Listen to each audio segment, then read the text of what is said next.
অন্যরা একটা গ্রুপ। এখন একই অপরাধ যদি সন্ত্রাসী থাকে আর আজকে ভিডিও ফুটেজ করা দেখলাম আসলে খুবই মর্মাহত দেখে, তাহলে আসলে আমরা সাধারণ জনগণ যে আছি কোন দলে যাবো? কিন্তু আপনার ইসলাম প্রচারের একটা ব্যাপক ভূমিকা আপনারা পালন করতেছেন, এর মাধ্যমে তো আসলে আমরা অনেকেই বিরাট ধরতে পারছি।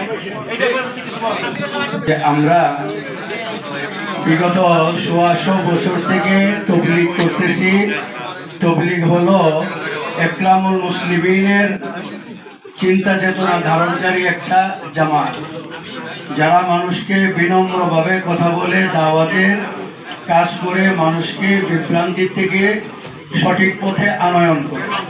কিন্তু দুঃখজনক বিষয় হলো, যখন এই তবলিগকে এরা এইভাবে নিয়ন্ত্রণ করার জন্য তবলিগীদের উপরে নগ্ন আক্রমণকেও এরা বৈধ ঘোষণা করলো। এখন জাতির সামনে এই জিনিসটা স্পষ্ট করার জন্যই আজকে এই সংবাদ সম্মেলন, যে এরা মূলত নাম নিলেও আসলে এরা তবলিগী নয়। এই জন্যই আমাদের দাবি যে কাকরাইলের মসজিদ, টঙ্গীর ইজতেমার মাঠ, মূল ধারায় যারা সত্যিকার অস্ত্রে মানুষের হৃদায়তের কাজ করে তাদের জন্যই পরিষ্কার করে দেওয়া হোক। এই সমস্ত সন্ত্রাসী কর্মকাণ্ড যারা তবলিগের নামে করে তাদের থেকে তবলিগকে মুক্ত করা হোক। আপনাদের মাধ্যমে জাতিকে আমরা এই মেসেজটাই দিতে চাই। আমি আপনার কাছে প্রশ্ন করি, আজকে সংবাদ সম্মেলনের এই চিত্র দেখার পরে যারা এই হামলা করেছে, আপনি কি তাদেরকে কোন দাওয়াত তাবলীগের সমর্থনকারী হিসেবেও কি আপনি আখ্যা দিতে পারেন, যদি এটা বাস্তব আপনি মনে করেন? এই চিত্র দেখার পরে তো আসলে এরা ইসলাম প্রচার করে, তাহলে তো এটা হইতেই পারে না, একটু অন্যরকম মনে হচ্ছে।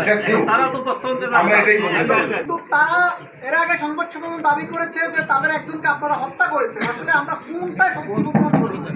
প্রকৃত ঘটনা ছিল, এরা আগে থেকে পরিকল্পিত আক্রমণ চালানোর জন্য। আপনারা দেখছেন প্রজেক্টরে যে তারা নীল বেশ ধারণ করেছিল।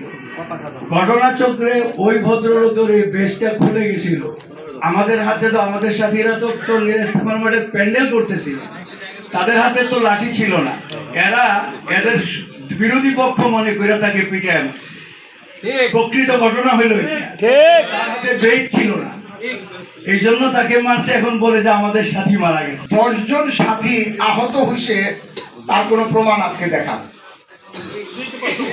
সহজ কথা, একদম সহজ কথা। তারা কোনো তাদের ইনজুর্ড হইছে, মাথা ভাঙছে, আহত হইছে, এরকম কোনো 10টা সাথী আনুক, আর আমাদেরকে বলবেন।